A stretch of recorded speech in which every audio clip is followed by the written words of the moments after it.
Welcome to the application design flow room on TryHackMe on the web fundamental track. We're going to be exploring more of the OWASP top 10 2025.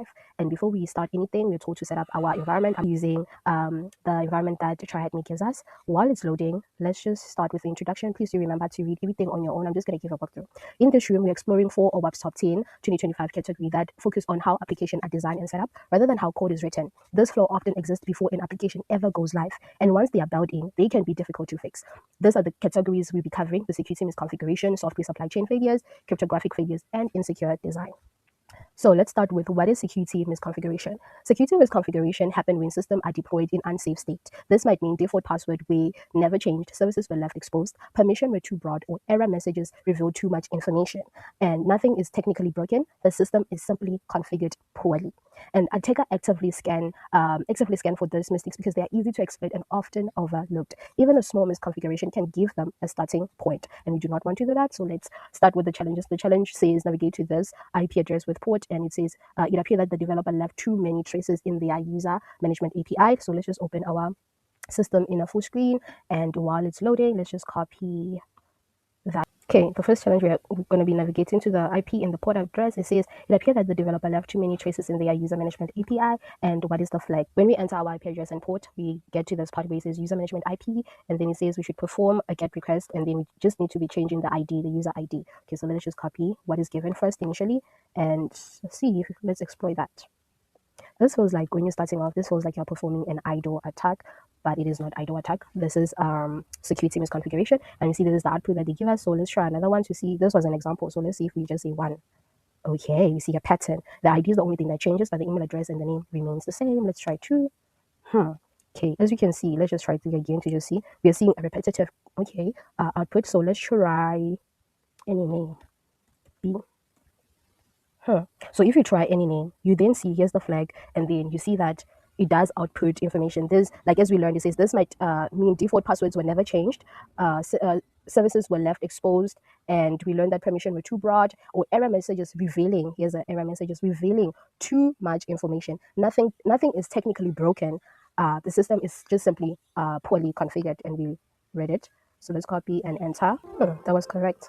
And then software supply chain. What is it? Software supply chain failure occurs when application trust external component without proper checking. Most modern systems are built using third-party libraries, services, and AI model. If one of those components is malicious, outdated, or compromised, it can undermine the security of the entire application. This category, it highlights that security responsibility doesn't end with your own code. It includes everything you install, update, and rely on. So we did see that there's a file that we need to, there's a file that we need to install. I did install it. Please do. And then let's navigate to the challenge, and then let's just copy this IP and the port, because we need to navigate there. And it says the code is outdated and imports an old lib /vulnerability_util.py component can re-debug it. On the file that we installed, there's a part that speaks about debugging. So do look at the code, the file. You're gonna know how to do that. What is the flag? And then we see that this challenge, it does give us a hint. But first, let's navigate there. And I'm just gonna open another terminal and then enter. And then it talks about data processes, services, and And then we come here and it says the services provide data processes capability 3 errors for API or endpoint accept and return JSON format. Sorry. And then it is said we can also perform a post request process and transform the input data accept JSON payload with data. So as I'm currently learning web application, I learned that you can use curl to send post request with JSON data. So I'm going to initially try that with curl. And then I'm going to show you another way how to do it. I also tried it on burp suite. As we can do the same command actually. So let's just start with the command curl and -d. No, remember we are performing a post request. As they did say, it does accept a JSON format payload. So -d, and then single, and then double data. This is how in the file this was written and debug. And our question was, can you debug? Yes, we can. And then we can say debug, not capital D, debug. And we are setting it to true, and then we close single. And our header, we wanted to accept to be in JSON format. I do apologize, I'm currently under the weather. Ensure that your typing is correct. And then let me just copy the link here. Don't forget this as well. Don't forget it. I'm gonna type it out. So Control V, API/processes, enter. There we go. We get the admin token, but we are just looking for the flag. Here is the flag.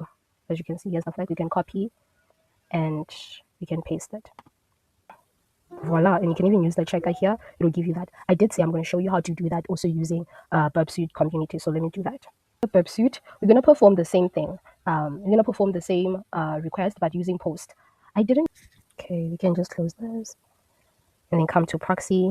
And I'm just going to switch off the intercept on. And I can't just literally just start on the open browser because it's going to give me an error. So let's first come to our settings so that it does accept, does allow us. So we come to burp suite browser and just allow it. And then we can just close and then come here. It does take a little bit. We just need to practice patience. Just want to copy the URL, this one here, where it gives us like the IP and then the, I did wrong. I want to go to another one, the one that burp suite opened here. Chromium, and then Control V, and then enter. Then I can come back to my burp suite. It just gives you the same page. I just want this part. I want to just send it to my repeater. You can say Control R, but I love to just right click and then come here. Remember that we performed a post request, so I'm just going to change there to this API process, and I can just delete this part. Host yes, this part, user agent, and I just want here, I want to modify. Let me just delete all this part. I wanted to accept application or JSON, and I want the content type, very important this part, no space, application or JSON, and content length, I'm going to set it to 24. I don't know if it matters. And then connection, I don't know, let's say closed. And remember, from the file, you're just going to write the same thing. I can just come here. Let me, to our terminal. Did I close it? No, I didn't. Thank God. I can just come here and copy this. Oh, you can type it out. Let me copy, and come back here. Let me just delete that stuff because I did already. Control V. There we go. I'm going to put them each in a separate line like that, like this, and like this. Okay, so let's send it. Okay, I'm gonna change the user agent. Let me open another. Let me come back to my HTTP history, and I'm gonna copy the same thing that I did there because I don't know. No. Oh, sorry. We want to come here. I just had a brain fog. I'm gonna copy this because it's taking forever, but I'm gonna change my user agent to make it to just. I'm gonna say burp suite. So let's come here and delete all this. Paste. Control V. I did say that I want to change the. I don't know if that's the reason why it's going slow. I don't know, but I'm just going to change my user agent to burp suite. Okay, it says something wrong. Something is wrong. Okay, it says error bad failed to decode JSON application expected value. Okay, application / JSON application slash. I can also delete this part. Okay, I've been staring at this thing for a long time, so I wrote it down. I'm gonna copy and paste it again. Let me see. In a one line now. Let me just delete that open so it comes like this. Let me send it. Okay, and here, has it responded? Not yet. So I'm just gonna delete it again. It should work. It should work. Trust me. It should work.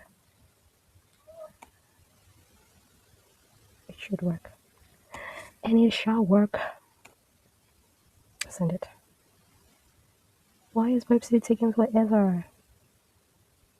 I ran this one on my own terminal and it did work out. It did give me the flag. So I don't know why is it doing that. Do you think what I'm doing is wrong? Please do let me know. No, I almost got excited to say that it's working. It still gives me say bad failed to decode JSON expecting value line 2. Okay, wait, where do you expect value? Isn't this already the value? Okay, let's just redo it the way it was. Okay, let's send it. There. Oh Jesus, we finally got it after struggles. Man, burp suite can be crazy because now I didn't know. Like I continue just Control V, copying and pasting. Like as you can see, like I did try it from different angles, but eventually here we were getting a error message. I don't know why, but anyway, we got it right, and we had already gotten it right. So yeah, now on getting into cryptographic failure. Cryptographic failure occurs when sensitive data is not properly protected. This can mean that using weak or outdated encryption storing secret is unsafe or failing to encrypt data incorrectly. Attacker can read, modify, or steal information that should be private. And we need to break encryption and we just need to wait for it to be used badly. So let's navigate to this, and it says, can you find the key to decrypt the file? Okay, we are done here. If you know how to do it, like decrypting, as we know websuit does allow, you can do it here. Let's go to the terminal.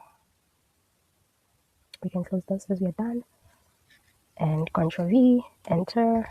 Okay, we come here, and then the decryption failure, we find this information on the page when we go to the what we are told to navigate to, and then it says encryption failure is currently unavailable, contact your administrator to access, and we see here's an encrypted document. Let's just copy the hash. Literally in my mind I'm thinking just go to server chef there, paste the, that's initially what I'm thinking, but remember that they said it has to do something with source files. They are not properly configured, so let's just view the page source. You see the CSS, nothing interesting, but something interesting here. The JSON, on the JSON, he says now decrypt. Let's just click on it. Does it click? Yes, it does actually. And when we come here, here's a configuration. This information should not be accessible to especially people like who's just looking, because you're making it easy for, let me just paste here. And yeah, we see that when we come back here. Okay, yeah, it says the secret key, my secret key slash key 16. Let me copy it. Okay, it was glitching. Copy, and when you read the information that they give here, somewhere here it speaks about we should use a modern algorithm such as AES. So let's look for something that has to do with AEX. Yes, we want to decrypt, so we can come here. Oh, and then it asks us about the key. Let's just copy the key that we did, and we know that it was on HTML, so it does use the UTF-8. And then the mod, when we come here to the view page source, we see that the mod is ECB. So let's change it to ECB on the mod here. I don't want it to be, I want it to be raw. But then I know that this is a base 64. So let's also use base 64 from base 64. Edit. Did it work? ACP. Is there anything here? No. Oh, there's a missing, it was 16 and I put 1. So enter. There we go. The importance of ensuring everything as well. So copy the flag and come back here. We were able to decrypt it. Check. Insecure design. What is insecure design? Insecure design is the most dangerous flaw of them all. It happens when security is never properly considered during planning. The system may work, the system may work exactly as it is intended, but the intention itself is flawed. This includes trusting users too much, trusting AI output without validation, skipping threat models, or building a logic that can be abused. Unlike bugs, security design can't be patched easily. It often requires rethinking how the system works. So let's hop into the challenge and navigate to this API and port that we're told to navigate to. Have they assumed that only mobile device can access it? Okay, I don't think so. I think we can just close this so that it doesn't, maybe that's the reason it is taking for a while. Control V, enter. Okay, we are taking here to secure chat, private message on mobile, the button is not clickable. Okay, let's do it like how we previously did it. View the page source to just see if there's something interesting. Nothing. But remember, when you read, especially here on the example is somewhere here. Why does it matter? No, here it says in early design, assumed user would only interact through the mobile app, but the backend API had no proper authentication. So in my mind, I'm thinking, okay, let me just change it here. Okay, let me just come back here. In my mind, I'm thinking, let's also exploit the API endpoint. Nothing happened. Then they spoke about something about users. So let's just look for users. Okay, it did work because we're seeing users, admin, user, email address, and then these two, they're just users and then admin. Then on example again, I feel like that was the hint when I was reading it. Anyone could query user data, room information, and even private conversation directly. When researcher tested, he entered private conversation, premises fell apart. And when you go, so let's just say users, maybe messages, enter, nothing. Let's say admin, wait. I want to check also messages. Enter. Nothing found. Okay, let's start. They say our private one is admin. Voila! It did work actually. I was assuming. It did work. So let's copy. And hopefully, I think that's the flag. Would they have misguided? I don't know. I wish this room had so many hints for beginners because, wow, I initially had done it. So I'm just like, oh, we got it. I'm just like re-going through like muscle memory and everything. So in conclusion, all those flows have one thing in common. They start early.